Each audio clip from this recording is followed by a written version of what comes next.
Hello everybody, short hand stenography को बिल्कुल basic से जानेंगे, एक एक बात समझेंगे। आखिर किस चिड़िया का नाम है, क्या कहते हैं, इसको कितना सीखने में कितना समय लगता है, किस तरह से किया जाता है, कितना टाइम इसको पूरा करने में लग जाता है, स्पीड कैसे आती है, इसकी वैकेंसियां कहाँ आती हैं, इसका इतिहास क्या है और बाकी चीज़ें जो भी हैं हम स्लाइड के माध्यम से और भी चीज़ें आपको डिस्कस करते रहेंगे। तो हमारे साथ जुड़े रहिए और हमारी जो भी क्वेरी हमारे इसको बनाने के बाद, इस वीडियो के बाद अगर कोई क्वेरी बचती है तो हमें कमेंट सेक्शन में लिखें, हमको मेल कर सकते हैं, हमको फ़ोन कर सकते हैं, सब दिए गए नंबर पे, दिए गए एड्रेस पे बिल्कुल अच्छे से जान सकते हैं। तो हम शुरू करते हैं स्टेनोग्राफी के बारे में। जैसे स्टेनोग्राफी या शॉर्ट हैंड दोनों है। देखिए, कोई भी शॉर्ट का मतलब होता है छोटा, हैंड का मतलब हैंड राइटिंग। छोटा अगर लिख देते हैं किसी बड़े बड़े शब्द को, छोटे में अगर वो सिंबलाइज कर देते हैं डॉट के रूप में, चाहे सिंबल के रूप में, चाहे कुछ छोटी सी लाइन के रूप में, तो वो शॉर्ट हैंड हो गया। अब इसी को स्टेनोग्राफी, ये करने की कला को स्टेनोग्राफी बोलते हैं। तो जैसे मैं आपको बताता हूँ, जैसे आपने गलती से टीवी का रिमोट राज्यसभा या लोकसभा या अपने राज्यों में विधानसभा या विधान परिषद में गलती से क्लिक कर दिया होगा। टीवी का रिमोट, चाहे आपने अगर टैबलेट पे देख रहे हैं, मोबाइल पे देख रहे हैं या लैपटॉप पे देख रहे हैं, तो ऐसा क्या होता है कि वहाँ पे जैसे ही देखते हैं तो दुनिया भर के आपको बहस मिल जाता है। वहाँ पे एक बीच में सीट रहता है, सदन, चारों तरफ लोग सदस्य बैठे रहते हैं, अब बीच में ढेर सारे, सर महोदय मेरी बात सुनिए, महोदय मेरी बात सुनिए, इस योजना पर, इस फला ये करने पर, ये इस करने पर, इस सदस्य के द्वारा हमें पूरा बोलने का मौका दिया जाए। इस तरह से जो बहस होती है, यही जो भाषा है, यही जो लैंग्वेज है, ये इसी को कॉपी पे पिरोना, सिंबलाइज फॉर्म में, इसी को बोलते हैं शॉर्ट हैंड स्टेनोग्राफी। ठीक है। अगर गलती से किसी ने अगर जैसे कुछ ऐसे भी आते हैं, जैसे कि हिंदी के शुद्ध हिंदी के शुद्ध वर्ड हो गए या फिर इंग्लिश के वर्ड हो गए, वो कभी रेयर आ जाता है, लेकिन जो स्टेनोग्राफी है इसी पे चलती है, इसी को। और बाकी हम आगे चर्चा करते रहेंगे। जैसे स्टेनोग्राफी के बारे में हो गया, हम लोग थोड़ा सा इंट्रोडक्शन देख लेते हैं इसके बारे में। और मैं हूं प्रदीप, और है ये हमारे प्रवीण सर हैं जो इंग्लिश कराते हैं, और एक हमारे यहाँ जो बाकी जीएस का सेक्शन संभालेंगे हमारे पुनीत सर हैं। ठीक है, तो अगला हम देख लेते हैं इसके बारे में।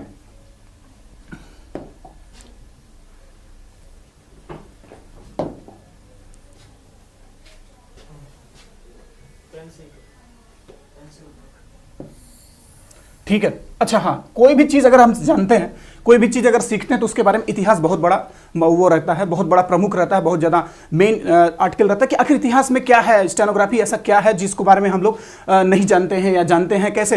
देखिए, शुरू में अगर देखें पौराणिक कथाओं की बात कहें, हम पौराणिक कथाओं की अगर हम बात करते हैं तो इसमें यह रहता है कि जब महाकाव्य, भारत का महाकाव्य क्या है, महाभारत उसकी जब रचना हो रही थी तो महर्षि वेद व्यास जब उस टाइम उसको लिख रहे थे या कुछ वचन दे रहे थे, तो इतना बड़ा महाकाव्य लिखने के लिए किसी न किसी राइटर, किसी न किसी चीज़ की ऐसी जरूरत पड़ती थी।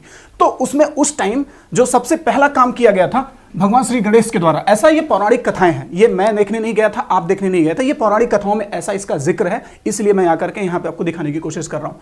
तो गणेश जी ने उसको लिप्यांतर किया था, मतलब ट्रांसक्रिप्शन किया था, उसको छोटे छोटे चीज़ों में करके बाकी लिखा गया था, क्योंकि उतना ज़्यादा सुनाने में और ज़्यादा लिखने में टाइम लगता है, वक्त लगता है, इस वजह से उस टाइम ऐसा माना जाता है स्टेनोग्राफी का। और अब थोड़ा सा सभ्यता के बाद की बात कर लेते हैं। सभ्यता के बाद में बात यह है कि रोमन साम्राज्य में जो हमारे रोम के सीनेट में सिसरो आदि के जो भाषण हुआ करते थे, उनको मार्कस टूलियस टीरो ने उसको ट्रांसक्रिप्शन फॉर्म में छोटे छोटे वर्डों में कोडिंग करके लिखा था। जैसे इतना बड़ा कोई वर्ड है, बीच में से इतना ले लिया या इतना ले लिया, उसको सिंबलाइज करके लिख दिया था कि मैंने ये बनाया है। शॉर्ट हैंड उस टाइम ऐसे हुआ करता था। फिर धीरे धीरे थोड़ी सी चेंजिंग आई, बाकी और लोग भी जो थे और भी शताब्दियों में धीरे धीरे चेंजिंग आती रही, इसका प्रचलन बढ़ता रहा। तो इसकी जरूरत आने पड़ी क्योंकि बहुत बड़ा वर्ड है, बहुत बड़ा व्याख्यान है, उसको छोटे में लिखना होता था। तो ये ज़्यादा इसमें ग्रो करता गया और भी इसमें आगे बढ़ती गई, तरक्की होती रही। जैसे मान लीजिए अभी जो वर्तमान का जो शॉर्ट हैंड है, उसमें यह है कि इंग्लैंड में हुआ था। इंग्लैंड में इसको माना जाता है क्योंकि भाई लगभग हर चीज़ की शुरुआत हमारे यूरोपियन कंट्री में हुई है, तो ये भी नया चीज़ था। हमारी सभ्यता थी, भाषा थी, बोलना जानते थे, लिखना जानते थे, लेकिन जब इंग्लैंड की बात आई, वहाँ पे भाई हर चीज़ को शॉर्ट फॉर्म में, हर चीज़ को अच्छे से नए तरीके से पेश करना, प्रौद्योगिकी का नया चीज़ ईजाद करना, तो यहाँ ज़्यादा होता है यूरोपियन कंट्री में। तो वहाँ ये भी था। इंग्लैंड में रानी एलिजाबेथ के समय ब्राइट सिस्टम निकाला गया था, शॉर्ट हैंड का छोटा निकाला गया था। उसके बाद उसको जॉन बैरन ने द्वारा लिखन का ये यूनिवर्सल इंग्लिश शॉर्ट हैंड नाम की एक बुक निकाला था। उसके बाद धीरे धीरे और जाकर के हुआ। अभी जो हम बात करेंगे आधुनिक जो शॉर्ट हैंड है उसके बारे में बात करेंगे। ये तो हो गई कहानी सभ्यता से पहले, पौराणिक कथाएं, और सभ्यता के बाद अब ये आ गया मॉडर्न जो है, मॉडर्न एरा में सर आइजैक पिटमैन जो इंग्लिश शॉर्ट हैंड है, सर आइजैक पिटमैन ने ये इंग्लिश शॉर्ट हैंड का इजाद किया था। जैसा कि आपने इंग्लिश का डेमो देखा होगा, वो सारी चीजें वहां थी। अब एक चीज और, हर भाषा का, चाहे इंग्लिश हो, तमिल हो, तेलुगु हो, कन्नड़ हो, मलयालम हो, उर्दू हो, या कोई ग्रीक हो, ग्रीक भी शॉर्ट हैंड होता है। अलग अलग रीजन के, अलग अलग भाषाओं के अलग अलग शॉर्ट हैंड बनाए जा सकते हैं और बनते भी हैं। लोगों की वैकेंसी आती भी है, लोग होते भी हैं सेलेक्ट। तो हम यहाँ पहले इंग्लिश के शॉर्ट हैंड के बारे में हम लोग जिक्र कर दिए हैं। अब हिंदी के बारे में थोड़ा सा हम बात कर लेते हैं। हिंदी में 19वीं शताब्दी की बात है, सॉरी 20वीं शताब्दी की बात है। 1907 में काशी नागरी प्रचारणी सभा ने निष्कामेश्वर मिश्र, बीए ये इनका है, और हिंदी जो है, हिंदी शॉर्ट हैंड का इजाद किया था, लाया था, उसको अपने प्रयोग में किया था। लेकिन इसके बाद इलाहाबाद के ही एक हैं ऋषिलाल अग्रवाल, जो ऋषि प्रणाली के बारे में आप लोगों ने जाना है, उन्होंने इसका आविष्कार किया था। लेकिन पिटमैन का इसी समय हो चुका था। जो पिटमैन है, पिटमैन, कितने लोग तो आज तक ये नहीं जानते हैं कि हिंदी भी पिटमैन होती है, हिंदी भी पिटमैन होती है। तो इसी टाइम की बात है ये, इसी टाइम में पिटमैन हिंदी भी आई थी, क्योंकि अंग्रेजी तो इधर चल रहा था आइजैक पिटमैन की वजह से, बाकी कामकाज तो हो ही जा रहा था, लेकिन हिंदी का भी इसी टाइम हो गया था इजाद। बाकी एक प्रणाली नया विकसित किया था ऋषिलाल अग्रवाल ने, वो भी इलाहाबाद प्रयागराज के थे। ठीक है, अब हम, ये हो गया इतिहास। देखिए इतिहास भूगोल पे ज्यादा जाने की जरूरत नहीं है आपको, बस सिर्फ ये जानिए शॉर्ट हैंड कहां से शुरू हुआ था। क्या मैं ये आपको थोड़ा सा रिमाइंड कराने की कोशिश कर रहा था, ताकि इंटरेस्टिंग लगे आपको, थोड़ा सा अच्छा लगे कि क्या चीज सीखा था मैंने और क्या चीज है। ठीक है, तो हम आगे बढ़ते हैं। जो असली चीज, मेन मुद्दा ये है कि जो मैंने अभी पार्लियामेंट का जिक्र किया था, देखिए जिस पार्लियामेंट के बारे में मैंने जिक्र किया था वो ये है। ठीक है, बैठकें इसी में होती हैं। अब बात कर लेते हैं कि ये आखिर जो इतना टाटक है, हम इतना बड़ा लिखना, छोटा लिखना क्यों करें भाई। तो उसके बारे में एक बहुत बड़ा इंटरेस्टिंग है कि क्योंकि ये सब चीजें ज्यादा लोगों को पता नहीं रहती है। पता करने के लिए हम आपको बता रहे एक एक चीज। जैसे ये सेंट्रल गवर्नमेंट हो गई, केंद्रीय स्तर की जो भर्तियां होती हैं, सेंट्रल गवर्नमेंट। ठीक है, इंडिया लेवल की बात कर रहे हैं हम पहले। ठीक है, इसमें यह है कि जैसे एसएससी स्टेनो हो गया, पार्लियामेंट्री हो गया, पैरामिलिट्री फोर्सेस हो गए, सीआईएसएफ हो, सीआरपीएफ, बीएसएफ, एसएसबी और आईटीबीपी, और एजुकेशनल डिपार्टमेंट होते हैं, केवीएस, एनबीएस, ये सब जो होते हैं, और ये पीएसयूज होते हैं। मैं बस ये कहने की कोशिश कर रहा हूँ आपको समझाने की कि ये जो हम सीखते हैं, इतने सारे जो विभाग है, ऑर्गेनाइजेशन है, डिपार्टमेंट है, कमीशन है, बोर्ड है, ये इसमें वैकेंसियां आती हैं। किस किस लेवल पे आती हैं? कहीं कहीं तो ऐसा होता है कि 12वीं लेवल पे आ जाती है, कहीं कहीं आपके ग्रेजुएशन लेवल पे आ जाती है, और कहीं कहीं ऐसा भी है कि ग्रेजुएशन और ओ लेवल के साथ अगर करते हैं तब भी हो जाती है, ग्रेजुएशन के साथ अगर डिप्लोमा रहता है तो भी हो जाता है।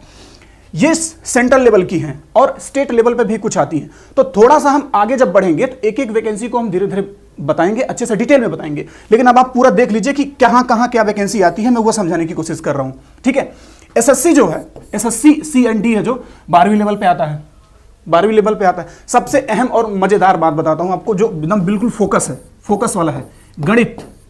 ठीक है, गणित नहीं आता है। स्टेनो के किसी भी वैकेंसी में शायद ही 99% चांस है कि मैथ जो है, नॉन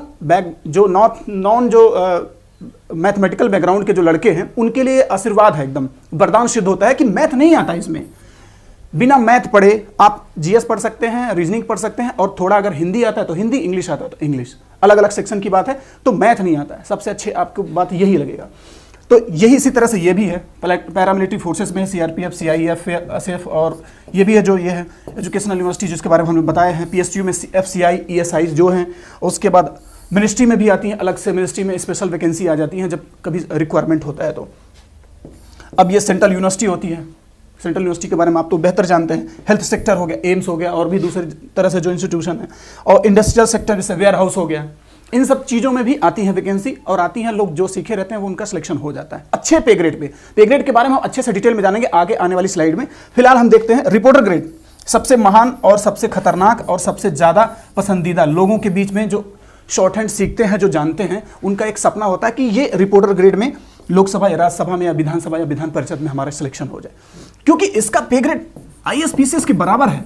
आप जरा सोचिए, उतना पढ़ने के बाद, ऑप्शनल पढ़ने के बाद, जीएस पढ़ने के बाद, इंटरव्यू फेस करने के बाद तब जाकर के 5400 पे ग्रेड मिलता है, वो भी कहाँ, अदर स्टेट में और सब डिवीजनल मजिस्ट्रेट जहां भी ये बनते हैं वो है। लेकिन अगर ये करते हैं सीधे यहाँ बैठते हैं या अपने स्टेट के विधानसभा विधान परिषद में बैठते हैं, ये सबसे खास बात है। तो बस आगे देखते हैं,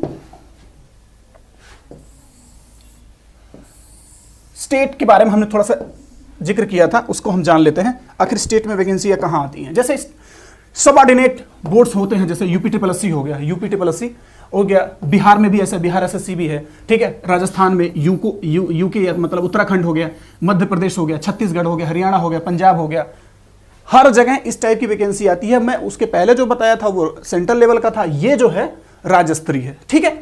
तो इसके बारे में अभी देखिए, अभी यूपी का भी बहुत सारा फॉर्म आया था, उसमें एक लड़के में हमारे स्टूडेंट इसमें सेलेक्ट भी हुए हैं।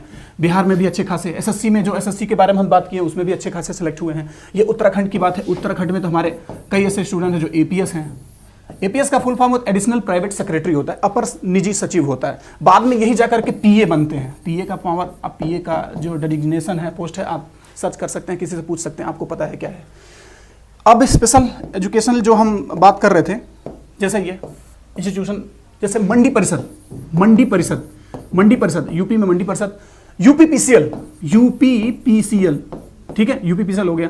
और इसी तरह से राजस्थान में भी इस तरह से है, जो इलेक्ट्रिसिटी डिपार्टमेंट का है, जैसे ये तो यूपी का है, उस तरह राजस्थान में हमारे एक स्टूडेंट है, वो तब ये पता चला कि हाँ यहाँ भी अच्छी खासी पोस्ट आती है, यहाँ भी है। एमपी में अभी अच्छी खासी आती है, और ये छत्तीसगढ़, हरियाणा, ये भी पंजाब, ये नॉर्थ इंडियन स्टेट। सबसे अच्छी बात है, ये नॉर्थ इंडियन स्टेट जो है हमारे, ठीक है, नॉर्थ इंडियन स्टेट है, यहाँ पे पोस्ट तो आती ही है इस टाइप की। जैसे ये है नॉर्थ इंडियन स्टेट में हमेशा स्टेनोग्राफर हिंदी की आती है, इंग्लिश की भी आती है, इसमें कोई शक नहीं है, लेकिन हिंदी की भी आती है। तो मैं ये बताने की कोशिश कर रहा कहाँ कहाँ स्कोप है, कितना ज़्यादा स्कोप है। ये पूरा चार्ट बनाने का, ये समझाने का मेरा ये है कि अगर आप स्टेनो सीखते हैं तो कहीं ऐसा नहीं है कि कहीं दूसरी दुनिया में चले जाएंगे, आपका टाइम नुकसान हो जाएगा, कुछ नहीं, एकदम बिल्कुल रास्ते पर रहेंगे, बल्कि ज़्यादा लोगों से एज रहेगा। वो जो मेन स्ट्रीम है, जो भीड़ है, उससे आप थोड़ा सा साइड में होकर के अच्छे से जाकर के अपने दावेदारी सिद्ध कर सकते हैं उस रिक्तियों पे। और ये मेन स्ट्रीम के अलावा अच्छी बात यह है कि इसमें सिर्फ मेन स्ट्रीम वाले जो बैठते हैं उनसे थोड़ा सा इतर आपको मेहनत करना पड़ेगा, वो भी मैथ छोड़ के। कितनी अच्छी बात है, मैथ छोड़ करके कुछ नहीं करना है। एक थोड़ा सा और पोस्ट है, उसके बारे में बात कर लेते हैं। Special post on other diploma and certificate, जैसे राजस्थान हो गया, मध्य प्रदेश हो गया। इसमें क्या होता है कि कभी कभी वहाँ के जो लोकल हैं, वहाँ के स्टेट में जो डिप्लोमा सर्टिफिकेट होता है, जिसमें स्टेनो का भी होता है ना, स्टेनो का डिप्लोमा होता है, उसकी भी पढ़ाई होती है। लोगों को ज़्यादातर ये चीज़ें पता नहीं रहती, लेकिन हम बताने की पूरी कोशिश करेंगे आपको कि स्टेनो से भी आप लोग पीएचडी भी कर सकते हैं, पढ़ाई भी कर सकते हैं, इसका डिप्लोमा भी होता है।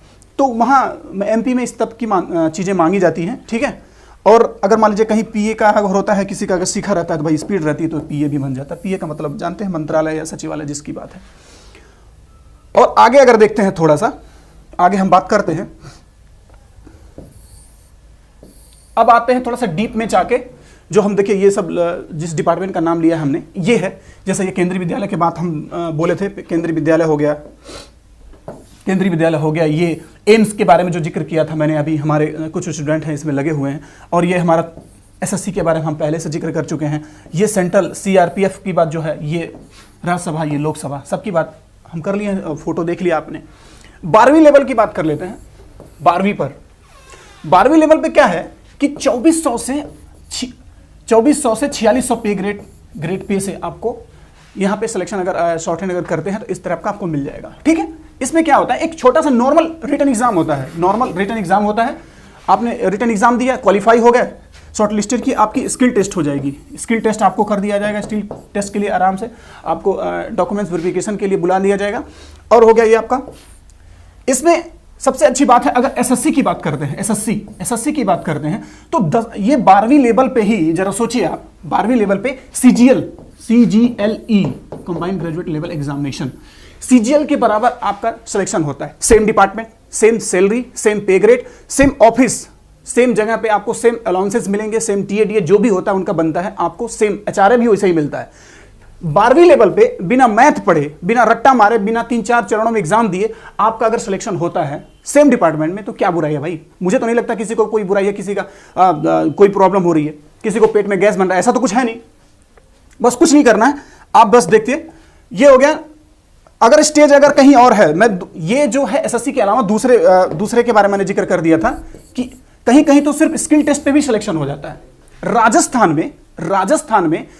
हाई कोर्ट में सिर्फ 12 लेवल पे आपने फॉर्म भर दिया, अगर आपका स्किल टेस्ट अच्छा है तभी आपका सिलेक्शन हो जाता है। कितनी अच्छी बात है, कितनी अच्छी बात है। सिर्फ शॉर्ट हैंड पे, ना आपको मैथ पढ़ना, ना जीएस पढ़ना, ना रीजनिंग पढ़ना है, ना कहीं जाकर के कुछ ऐसा करना है, सिर्फ आप ये जानते हैं। उसके बाद टाइपिंग, जब शॉर्ट हैंड पढ़ेंगे तो टाइपिंग तो करना ही पड़ेगा आपको, क्योंकि वो जो आप कोडिंग फॉर्म में रहेगा उसको लिख करके देना होगा आपको। ठीक है, आगे देखते हैं। अब ग्रेजुएट लेवल की बात कर लेते हैं हम। ग्रेजुएट लेवल 4600 से 4800 ग्रेड पे के जो ग्रेजुएट लेवल पे होता है, ग्रेजुएशन लेवल पर, उसमें क्या होता है, पहले रिटन एग्जाम होता है, ज़्यादातर तो रिटन एग्जाम ही होता है। रिटन एग्जाम होने के बाद वो भी ऑब्जेक्टिव क्वेश्चंस होते हैं। उसके बाद स्किल टेस्ट के लिए बुलाया जाता है। उसके बाद अगर ज़रूरत पड़ती है, सीटें ज़्यादा हैं या सीटें कम हैं, भीड़ ज़्यादा है, तो डिस्क्रिप्टिव एग्जाम होता है जिसमें ऐसे लिखना होता है, एक लेटर लिखा होता है। वो वहाँ डिफरेंट डिपार्टमेंट के डिफरेंट लेटर होते हैं। ठीक है, अब मैं ये इसमें सबसे अच्छी बात आपको ये समझाने की कोशिश कर रहा हूं मैं कि यहां जो है 4800 पे ग्रेड की बात किया हूं मैं। 4800 पे ग्रेड का मतलब समझते हैं, आज के ज़माने में 7th पे लगा कर देख लीजिए कितना ज़्यादा है। और पावर आप किसी सचिवालय, किसी मंत्रालय में बैठे हुए हैं, तब देखिए कितना अच्छा है ये। और इसमें क्या है, रिटन एग्जाम देना, स्किल टेस्ट देना और डिस्क्रिप्टिव एग्जाम देना, जरूरत पड़ेगी तब। अब थोड़ा सा आगे की बात करते हैं। एपीएस के बारे में हम आगे बात करेंगे, अगली स्लाइड में हमारा है, एपीएस के बारे में अच्छे से डिटेल में समझाएंगे। ठीक है, अब एक चीज और बता दें, अभी यूपी पीआरबी है, यूपी पुलिस की बात कर लेते हैं हम। यूपी पुलिस में अभी चल रही एएसआई की पोस्ट चल रही है। अभी जब मैं वीडियो रिकॉर्ड कर रहा हूं तब एएसआई की पोस्ट अब की वैकेंसी चल रही है, जिसमें विजिलेंस से लेकर के वहाँ पे गोपन विभाग है, या फिर 3-4 विभाग और हैं, कंप्यूटर ऑपरेटर से लेकर के 4 टाइप की पोस्टें हैं, जिसका वहाँ पे आप विज्ञापन देख सकते हैं। तो कुछ नहीं करना है। उसमें क्या हुआ था, ग्रेजुएशन था, ओ लेवल सर्टिफिकेट था, ओ लेवल के बराबर और भी एग्जाम के होते हैं जो डिफरेंट स्टेट और ओ लेवल के बारे में डिटेल जानकारी के लिए आप और भी साइट पे जाकर चेक कर सकते हैं। इसके बाद इक्विवेलेंट क्या होता है, इसके समकक्षी क्या होता है। तो 4200 पे ग्रेड का है ये यूपीपीसीएल का। ये अदर स्टेट में भी ऐसे आता है पुलिस में, क्योंकि ये किसके पास रहते हैं, वो कमिश्नर के पास बैठते हैं, हेडक्वार्टर में बैठते हैं, वहाँ पे डिस्ट्रिक्ट पे बैठते हैं। ये सारा काम कॉन्फिडेंशियल है। ये जो स्टेनो की बात हो रही है कॉन्फिडेंशियल है। कॉन्फिडेंशियल के लिए ये सब सारी पोस्ट निकलती हैं, अपने पास अधिकारी के पास बैठे रहते हैं कि भाई देखो ये फॉर्मेट बनाओ, ये जल्दी से मुझे पब्लिश करना है। तो पब्लिश करने के लिए क्या शॉर्ट हैंड आता है, उसके बाद तुरंत जाता है, वो बना के ला के दे देता है। तो बस यही है, रिटन एग्जाम होता है, स्किल टेस्ट होता है, बस सिलेक्शन हो गया। और इसका रिटन एग्जाम और रिटन एग्जाम से बहुत आसान होता है, जैसे पहले ही बता दिया मैंने। ठीक है, और अगला देखते हैं।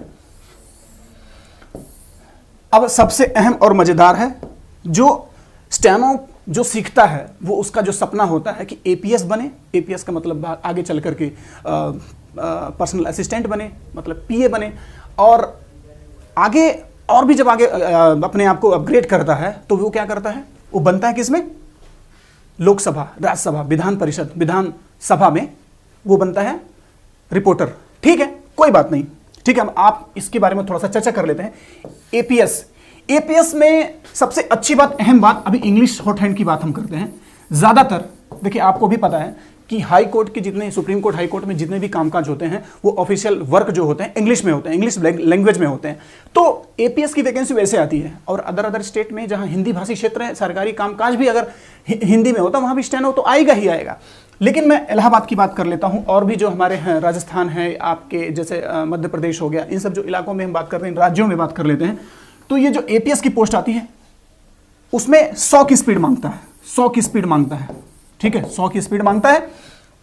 4800 पे ग्रेड है, सबसे अच्छी बात 4800 पे ग्रेड। उसका रिटन एग्जाम होगा, छोटा सा रिटन एग्जाम होता है, इतना हैवी नहीं होता है, कोई भी क्रैक कर सकता है, क्योंकि स्किल टेस्ट है। स्टेनो के लिए स्पेशल है, स्किल टेस्ट होगा। और छोटा मोटा अगर जरूरत पड़ेगी तब ये क्या होगा, इससे ऑफिशियल लेटर लिखना रहेगा, जो मैं पहले बता चुका हूं। फाइनल रिजल्ट, बस आपका पावर, आपको हाई कोर्ट में अगर सीधे बैठे हुए हैं तब सोच लीजिए कितना पावर है, क्या है आपके पास, उसको मुझे बताने की जरूरत नहीं है, यहाँ स्पेसिफाई करने की जरूरत नहीं है। और अब आ गया रिपोर्टर की बात। अगर मान लीजिए सिलेक्शन हो जाता है रिपोर्टर में, ठीक है, अगर कहीं अगर मान लीजिए स्पीड बहुत ज़्यादा है तो न्यूज़ रिपोर्टर हो गया, या पर्सनल असिस्टेंट भी बड़े बड़े जो प्राइवेट लिमिटेड है या कंपनियां हैं या बहुत बड़े जो न्यूज़ चैनल है वो भी तो बनाते हैं, अपना स्टेनोग्राफर को रखते हैं, क्योंकि वो सारा काम फास्ट करता है। जैसे लिखना है, अध्यक्ष महोदय, मैं इस सभा की समाप्ति पर आप सभी से कहना चाहता हूं, इस टाइप का, मैं जैसे अध्यक्ष महोदय मैं ऐसा कहना चाहता हूं, बस ये फॉर्मेट करके लेके आ जाएगा वो टाइप करके, सर आपने यही दिखा था, बस यही काम होता है शॉर्ट हैंड स्टेनोग्राफी का। लेकिन किसने दिमाग में ये आता होगा अभी कि आज के इतना ज़माने में, आज इतना एडवांस ज़माना हो गया है, 5G के ज़माने में हम इसको शॉर्ट हैंड का पोस्ट क्यों ईजाद करते हैं, इसको क्यों अभी तक जारी रखा गया? भाई उसके पीछे ये है, रिकॉर्डिंग करेंगे तब पर भी आपको वही सुन करके रखना होगा। रिकॉर्डिंग अगर कर लेते हैं आप, अगर रिकॉर्डिंग कर लेते हैं किसी चीज़ को, किसी भाषण को, किसी लेक्चर को, किसी वो लेटर को अगर रिकॉर्डिंग कर ले, तब पर भी सुन करके टाइप करके तो देना पड़ेगा आपको। चाहे रिकॉर्ड करिए, चाहे फोटो खींचिए, चाहे कोई भी वीडियो रिकॉर्डिंग कर लीजिए, करना तो आपको पड़ेगा, तभी तो डबल काम हो जाएगा। लेकिन शॉर्ट हैंड स्टेनोग्राफी का यही एक सबसे अच्छा काम है। कोडिंग में जल्दी जल्दी ऐसे करके लिख देता है, जो भी जैसा उसको आता है, उसके बाद जाकर के दे देता है कि सर आपने ये लेटर जारी किया। यही काम है बस। छोटे स्तर पे काम है, बड़े स्तर पे काम है, बहुत बड़े स्तर पे काम है। आगे देख लेते हैं थोड़ा सा रिपोर्टर गेट के बारे में। थोड़ा सा है, ये सपना होता है जो लड़का स्टेनोग्राफर बनना चाहता है आगे और जो सीख लेता है बहुत अच्छा, तो सबसे बड़ा सपना ये होता है कि रिपोर्टर ग्रेड में, ठीक है, ग्रेजुएशन होता है। सबसे अच्छी बात, मैं आपको बड़ी मजेदार बात बताना चाहता हूं, 21 साल से लेके, ठीक है, 21 साल से लेके आपको 45 साल तक, जरा सोचिए, 45 साल तक आपको अगर ऐसा होता है, कितनी अच्छी बात है बताइए। ऐसा शायद ही भारत में ऐसा कोई पोस्ट होगा। इसके बाद कैटेगरी का जो रिलैक्सेशन मिलेगा, ये वो तो अलग चीज़ है। 21 साल से 45 साल तक आप अगर कहीं सेलेक्ट भी हो जाते हैं, ठीक है, हम ये नहीं कहते कि सारे लोग यही सारा काम धंधा छोड़कर यही करें, लेकिन अगर आपका कहीं सिलेक्शन भी हो जाता है, कहीं छोटा मोटा 2400 पे ग्रेड या किसी, अगर आप चाहते हैं यहाँ जाना या यहाँ जाना, या आपके वहाँ जो अपना स्टेट है वहाँ जाना चाहते हैं, तो भाई ये आपके लिए बहुत रामबाण साबित होगा। वो है स्टेनोग्राफी, क्योंकि एज का कोई लफड़ा है नहीं। हमें 45 साल तक उम्र रहती है लोगों की, और अच्छे से उनके पास एनर्जेटिक रहता है, उसके बाद शायद ही ऐसा कुछ बचे कि जो करे। अब बाकी अलग अलग एज का तो मुझे आप खुद देख लीजिएगा, समझ में आ जाएगा आपको। 45 साल तक आप ऐसा कर सकते हैं, सीख सकते हैं। 5400 पे ग्रेड है, सपना पूरा हो जाएगा जो आपने सोचा है कभी। 5400 पे ग्रेड है, और सेंट्रल और स्टेट लेवल पे, जैसा मैं बता चुका हूँ, ये सेंट्रल लेवल, स्टेट लेवल का आप अपने वहाँ का देख लीजिएगा। स्टेनो स्किल टेस्ट होता है सबसे पहला और सबसे खास बात। अगर आपकी स्टेनो स्पीड अगर अब 40 है या 150 है तो आपका सिलेक्शन पक्का है। बस अगर 40 भी है, 160 है, तब भी हो जाएगा। तीनों की बात कर रहा हूं मैं। 140 है तब भी आपको सिलेक्शन दे देंगे। 1 साल का 1 ईयर का प्रोबेशन पीरियड दे देते हैं आपको। 160 कर लीजिए, आपका सिलेक्शन तब भी हो जाता है। जॉब और वो अलाउंसेस तभी मिलना शुरू हो जाते हैं। तो बस मैं ये कहना चाहता हूँ, सबसे पहला आपका डबल इंपॉर्टेंट है, ट्रिपल इंपॉर्टेंट है। स्टेनो अगर स्पीड आपकी अच्छी है, आप घर के कामकाजी हैं, कोई ऑफिस में काम करते हैं, चाहे प्राइवेट काम करते हैं, कुछ भी करते हैं, अगर आपका स्टेनो अच्छा स्टिल है तो 1 से 1.5 साल से 2 साल पे कुछ ना कुछ पोस्ट आती रहती है। आप उसमें जाकर के अप्लाई कीजिए सीधे जाकर के। और सबसे अच्छी बात, 25 रुपये का फॉर्म आता है, सबसे सस्ता फॉर्म होता है इसका। रिटन एग्जाम उसके बाद होगा अगर लड़के ज़्यादा सेलेक्ट हो जाते हैं। अगर रिटन एग्जाम तभी होता है जब बहुत ज़्यादा बच्चे वो क्वालिफाई कर जाते हैं। ये आपके स्टेनो क्वालिफाई करता है, लेकिन होता ही नहीं है। 20 से 25 सीट भी नहीं जाती, खाली चली जाती है। 2017 में ऐसा था, 19 का फॉर्म था, मेरे कुछ स्टूडेंट गए थे देने के लिए। अब ये उसके बाद होता है इंटरव्यू। अगर और ज़्यादा आ गया तो इंटरव्यू, भाई पढ़े लिखे हैं, इतने बड़े पोस्ट पे जा रहे हैं, अभी यहाँ जाकर के आपको कुछ करना है तो कुछ तो आना चाहिए ना, पढ़ा लिखा होना चाहिए। थोड़ा सा इंटरव्यू हो, थोड़ा सा अंग्रेजी जान लीजिए, थोड़ा सा संविधान के बारे में जान लीजिए, थोड़ा करंट जान लीजिए, क्योंकि क्या पता कौन सा सचिवालय, कौन सा मंत्रालय आपके पास अपने पास रख ले, आपको सारा काम कारभार सौंप दे। आप समझ जाइए कितना पोस्ट, कितना ज़्यादा वो पैसे वाला, कितना पावर वाला, कितना पहुंच वाला है। लिंक आप समझ सकते हैं। उसके बाद फाइनल रिजल्ट, सारा बात यही है। अब कुछ और अहम है जिसके बारे में हम थोड़ा सा और जानेंगे। हाँ, जो थोड़ा सा ये है, बता दें अपने बारे में कि उत्तराखंड APS जो है, अपर निजी सचिव, हमारा एक स्टूडेंट है। कभी कभी आपको स्क्रीन पे दिख जाएगा या फ्लैशिंग होगा हमारे एप्लीकेशन पे, वो फ्लैशिंग हो रहा होगा, बैनर दिख जाएगा। ये लड़का सेलेक्टेड है, 22वीं रैंक लाया था, इसका 22वीं रैंक आया था, ठीक है। और बहुत मतलब अभी जोक लगेगा, लेकिन इतना कम समय में इस लड़के ने तैयारी किया था। रिटन एग्जाम होने के बाद आया था मेरे पास। रिटन एग्जाम होने के बाद आया था, 2 से 3 मुश्किल से 37-38 क्लास किया था। उसके बाद ये घर पे ही रह गया था। 37-38 क्लास 1.5 से 2 महीने में हो जाता है, क्योंकि 30 को 30 दिन नहीं पढ़ाया जा सकता है।